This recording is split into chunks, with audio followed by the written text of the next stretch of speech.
Bagi teman-teman yang belum subscribe channel Bropil, silakan subscribe sekarang. Saya akan berikan linknya pada kolom deskripsi dan kolom komentar.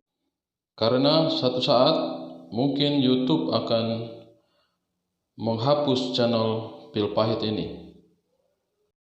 Halo teman-teman, berjumpa lagi dengan Brother Pil. Kali ini kita akan membahas video dari Saudara Agustan. Kita akan pergi ke channel YouTube-nya. Videonya seperti berikut. Dan jika ada orang yang katakan saya, ya, Bani kolor sebelah katakan, Pak Agus ini bengis katanya ya, suka begini begitu. Ya saya katakan iya, ya ini kan peninggalan masa lalu, zaman dulu ya, yang belum diubahkan. Ya, ini satu bukti bahwa Islam telah mengubahkan hidup saya. Ya, saudaraku, saya mau katakan, kenapa hal ini tidak disadari ya? Seperti saya, selama ini ternyata saya tukang marahan ya, suka hal-hal yang di luar kesadaran saya. Ya, bagaimana tidak, saudara? Karena Yesus sendiri ya mengajarkan sebuah kebengisan.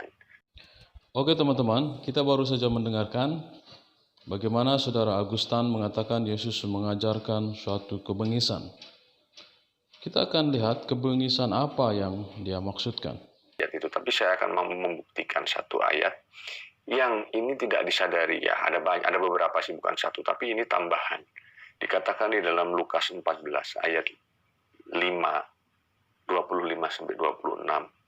Dikatakan seperti ini, saudaraku.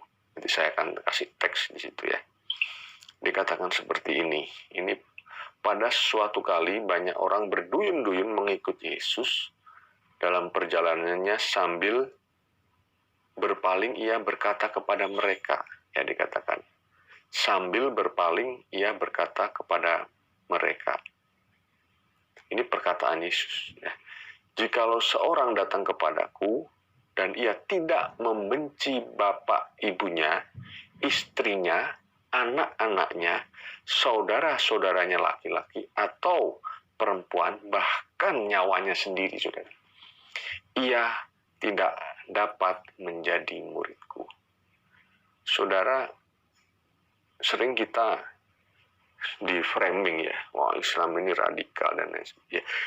Jujur saudara, kalimat ini bukan hanya radikal, bukan hanya ekstrim saudara, tapi kalimat ini fundamentalis, super fundamentalis.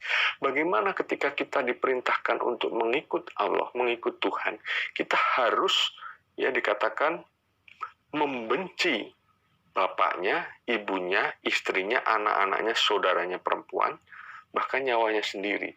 Seakan hal ini sebagai penghalang, saudara. Ini beda sekali. Nanti saya akan tunjukkan. Ini beda sekali, saudara. Ya, ini seakan-akan keluarga kita, anak-anak kita ini penghalang bagi orang-orang untuk mengikut Kristus.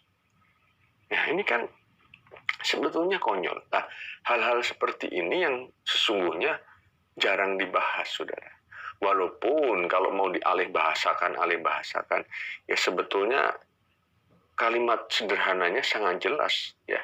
Makanya sifat-sifat ini, ya egois, ya menang sendiri, dan itu terbukti, saudara. Oke, kita baru saja mendengarkan apa alasan dari Saudara Agustan untuk menyatakan bahwa Yesus mengajarkan kebengisan.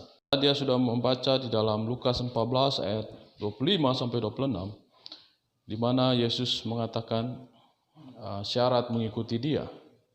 Tetapi jika kita membandingkan ayat ini dengan ayat yang lain yang berisi cerita yang sama, arti dari ayat tersebut tidak seperti yang dimaksudkan oleh Saudara Tan.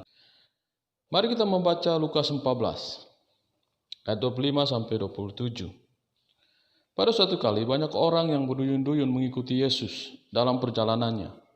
Sambil berpaling ia berkata kepada mereka, "Jika seorang datang kepadaku dan ia tidak membenci bapaknya, ibunya, istrinya, anak-anaknya, saudara-saudaranya, laki-laki atau perempuan, bahkan nyawanya sendiri, ia tidak layak bagiku.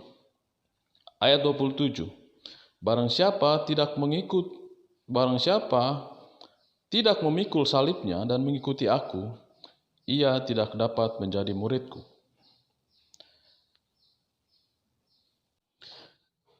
Jika kita membaca ayat sesudah ayat yang disampaikan oleh Saudara Tan, yaitu ayat 27, di situ dikatakan, barang siapa tidak memikul salibnya dan mengikuti aku, ia tidak dapat menjadi muridku. Di sini Yesus mau mengatakan bahwa barang siapa yang tidak mau menderita, karena salib adalah lambang penderitaan. Dan juga salib adalah lambang pengorbanan, di mana Yesus dihukum bukan karena kesalahannya, tetapi karena dia melakukan kebenaran. Jadi, setiap orang yang mau mengikuti Yesus, yaitu mengikuti kebenaran, pasti akan dibenci sama seperti Yesus dibenci orang. Jadi, itulah yang dimaksud oleh Lukas 14.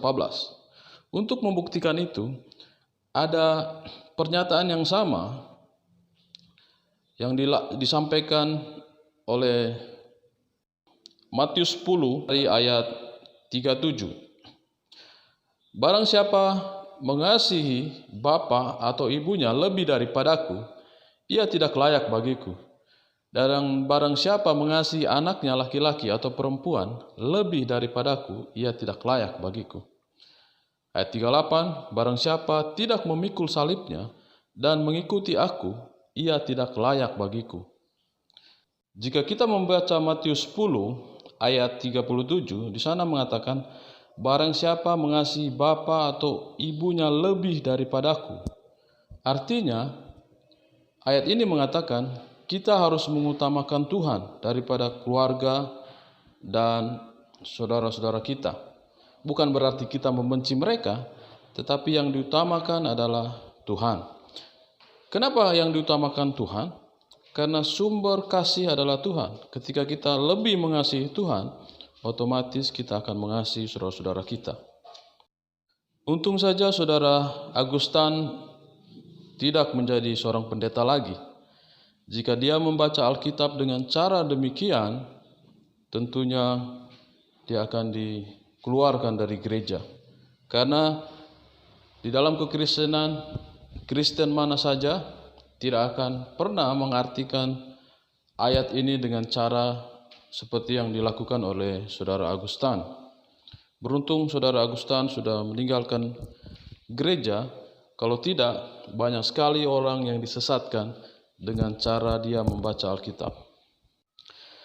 Mari kita lihat video pengakuan Saudara Tan berikut ini. Apakah dia sedang mempraktekkan ayat Alkitab atau ayat Al-Quran? Sewajibnya kita harus membela ukhuwah kita, mempertahankan akidah kita, ya, dan menunjukkan akidah kita dengan baik dan benar. Ya hanya itu. Ternyata sangat mengerikan, saudara, bicara framing itu ya. Lalu dia berkata seperti itu. Kalau saya nggak pusing, ya, loh, saya meninggalkan anak istri saya aja saya berani. Apalagi kamu tidak menganggap saya. Memang kamu siapa? Ya kan? Kamu saudara juga bukan, keluarga juga bukan, teman juga bukan. Ya kan? Kamu kan hanya seorang bani kolor, ya, hanya atas sama ras saja. Ya, bagi saya itu nggak ada artinya. Bagi saya sekali lagi tidak ada artinya. Ya. Dari video tersebut, Saudara Tan membuat klarifikasi bahwa ada seseorang tidak mengakui Saudara Tan sebagai saudara sesukunya, yaitu Tionghoa, karena dia masuk Islam. Saudara Tan merespon mengatakan bahwa saya meninggalkan keluarga saya saja berani, apalagi cuma suku. Jadi sebenarnya ajaran siapa yang mengajarkan untuk meninggalkan keluarganya karena suatu keyakinan? Jika Saudara Agustan ini benar-benar mengasihi istri dan anak-anaknya, tentu Saudara Tan tidak akan meninggalkan mereka. Saya akan menunjukkan satu video lagi yang berkaitan dengan hal ini. Jadi kalau di hukum Islam itu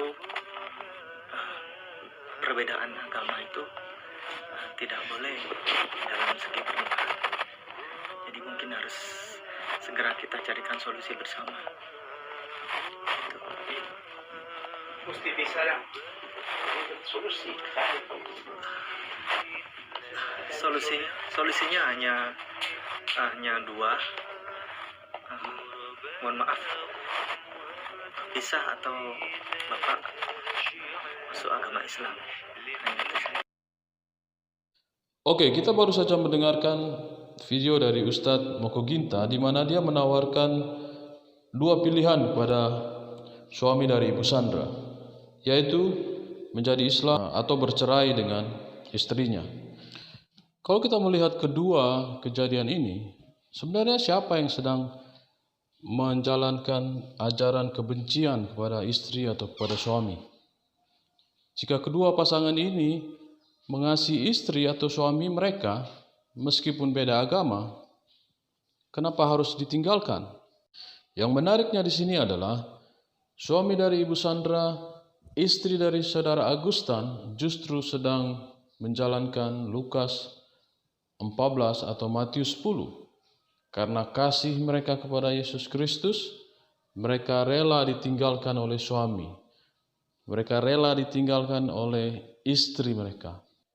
Yang perlu kita ingat di sini adalah yang meninggalkan istri adalah saudara Tan, bukan istrinya yang meninggalkan dia. Hal yang sama juga dengan suami dari Ibu Sandra. Yang meninggalkan suaminya adalah Ibu Sandra, bukan suaminya. Oke teman-teman, demikianlah sanggahan kita kali ini terhadap video dari Saudara Agustan. Biarlah video ini dapat menambah pengetahuan kita. Tuhan berkati. Ini satu bukti bahwa Islam telah mengubahkan hidup saya. Ya,